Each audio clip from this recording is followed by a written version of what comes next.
माननीय मंत्री जी ने ये कहा कि ये उम्मीद है, ये उम्मीद कैसे बना है? अंग्रेजी में भी मुझे समझ में नहीं आ रहा कि उम्मीद है, ये हिंदी में भी समझ में नहीं आ रहा कि ये उम्मीद है। इस बार जो वक्फ बिल आया है, नाकामी का पर्दा इस बार है वक्फ बिल। और नाकामी कोई एक आध नहीं है, मैं कई नाकामियां बता सकता हूं। ये नाकामी का पर्दा इस बार वक्फ बिल बना है। और सबसे बड़ी बात तो यह है कि जिसके लिए फैसला होना है उसकी बात को अहमियत न देना भी नाइंसाफी है। अध्यक्ष महोदय, भाजपा जब भी कोई नया बिल लाती है तो वो अपनी नाकामी छुपाती है। भाजपा वाले मुसलमान भाइयों की वक्फ की जमीन चिन्हित करने की बात कर रहे हैं, जिससे महाकुंभ में जो हिंदू मारे गए हैं या खो गए हैं उनको चिन्हित करने की बात पर पर्दा पड़ जाए। वक्फ समझने के लिए भारतीय जनता पार्टी की सोच क्या है? और ये अध्यक्ष महोदय जब ये कह रहे हैं कि इससे कारोबार होगा, अध्यक्ष महोदय, धर्म की चीजों से कारोबार नहीं हो सकता।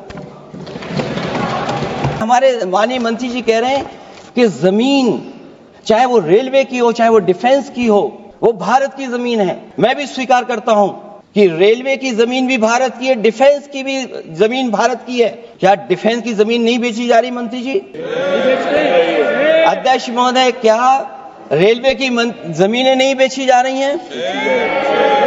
वक्फ भी भारत के, इसीलिए तो कहीं ना कहीं वक्फ की जमीन से, अध्यक्ष महोदय, माननीय मंत्री जी बताएं, और मुझे उम्मीद है कि जब जवाब देंगे तो बताएंगे कि वक्फ की जमीन से बड़ा मुद्दा वो जमीन है जिस पर चीन ने अपने गांव बसा लिए हैं। लेकिन कोई बाहरी खतरे पर सवाल बवाल न करे, इसलिए ये बिल लाया जा रहा है। और माननीय मंत्री जहां से आते हैं, जिस प्रदेश से आते हैं, कम से कम ये तो बताएंगे कि वहां कितने चीन ने गांव बसा लिए, घर बन गए हैं। अध्यक्ष महोदय, आपके माध्यम से सरकार गारंटी दे कि वक्फ की जमीन कभी भी किसी भी पैतरेबाजी से किसी और मकसद के लिए किसी और को नहीं दी जाएगी।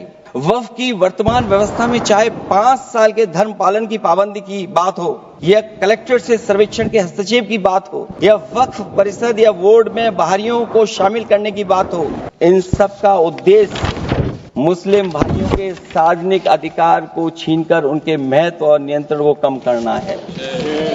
ट्रिब्यूनल के निर्णय को अंतिम न मानकर उच्च न्यायालय में लेकर जाने की अनुमति देना दरअसल जमीनी विवाद को लंबी न्यायिक प्रक्रिया में फंसाकर वक्फ भूमि पर कब्जों को बनाए रखने का रास्ता खोलेगा। सबसे बड़ी बात यह कि वक्फ बिल के पीछे की न तो नीति सही है, न नियत। ये देश के करोड़ों लोगों से उनके घर दुकान छीनने की भी साजिश है। भाजपा एक अलोकतांत्रिक पार्टी है, वो असहमति को अपनी शक्ति मानती है।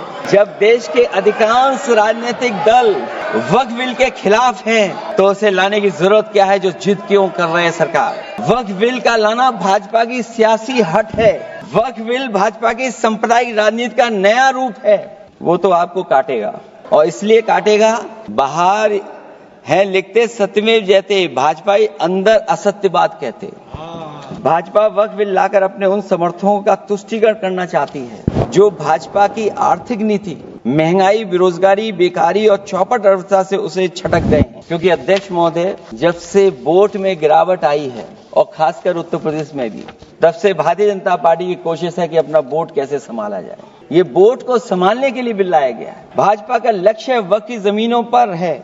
इन जमीनों का नियंत्रण अपने हाथ में लेकर इन जमीनों को पिछले दरवाजे से अपने लोगों के हाथों में दे देना चाहती है। भाजपा चाहती है कि वक्फ बिल लाने से मुस्लिम समुदाय को लगे कि उन पर हक को मारा जा रहा है, वो उद्वेलित हों और भाजपा को ध्रुवीकरण की राजनीति करने का मौका मिल सके। क्योंकि अध्यक्ष महोदय, भाजपा का लक्ष्य यह है कि ध्रुवीकरण हो, क्योंकि वो जानते हैं कि ध्रुवीकरण जितना होगा उससे वो लाभ उठाने में आगे रहेंगे। तो ये वक्फ बिल जो लाया जा रहा है, वो अपनी वोट बैंक को संभालने के लिए और समाज को बांट करके, ध्रुवीकरण करके राजनीतिक लाभ लेने के लिए लाया जा रहा है।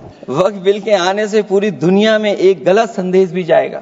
इससे देश की सेकुलर इमेज को बहुत धक्का लगेगा। वक्फ बिल भाजपा की नफरत की राजनीति का एक और अध्याय है। मैं अंत में कहना चाहता हूं कि अभी तो आपने साथी संभाल लिए हैं, एक साथी तो मुझे दिखाई नहीं दे रहा है। ये कहना चाहता हूं कि वक्फ बिल भाजपा के लिए वाटरलू साबित होगा, क्योंकि ऊपर से तो हाँ हाँ कह रहे हैं, लेकिन अंदर ही अंदर बहुत सारे साथी सहमत नहीं है। मैं अंत में इतना ही कहना चाहता हूं कि ये वक्फ बिल जो लेकर के आए, कोई उम्मीद लेकर के नहीं आ रहा है। ये सोची समझी रणनीति का हिस्सा है, क्योंकि इनका जो बोर्ड बिखर गया है, ये मुस्लिम में भी बंटवारा चाहते हैं। मुस्लिम इस्लाम धर्म में कहीं बंटवारा नजर नहीं आता है, लेकिन इनकी कोशिश है कि इस बिल के माध्यम से हम मुस्लिम भाईचारा में भी बंटवारा कर दें। बंटवारा तो पीडीए करेगा। अभी देखिएगा सभापति महोदया, हमारे एक सदस्य कह रहे थे कि चुनाव बहुत अच्छा होता है। इनसे बेहतर किसने चुनाव देखा होगा? चलिए धन्यवाद। वोट ही नहीं डालने दिया। सभापति महोदया, मैं धन्यवाद देता हूं। मैं और अपने दल और साथियों के साथ कहता हूं कि समाजवादी पार्टी बिल का विरोध करती है। वोट पड़ेगा तो हम इसके खिलाफ वोट डालने जा रहे हैं।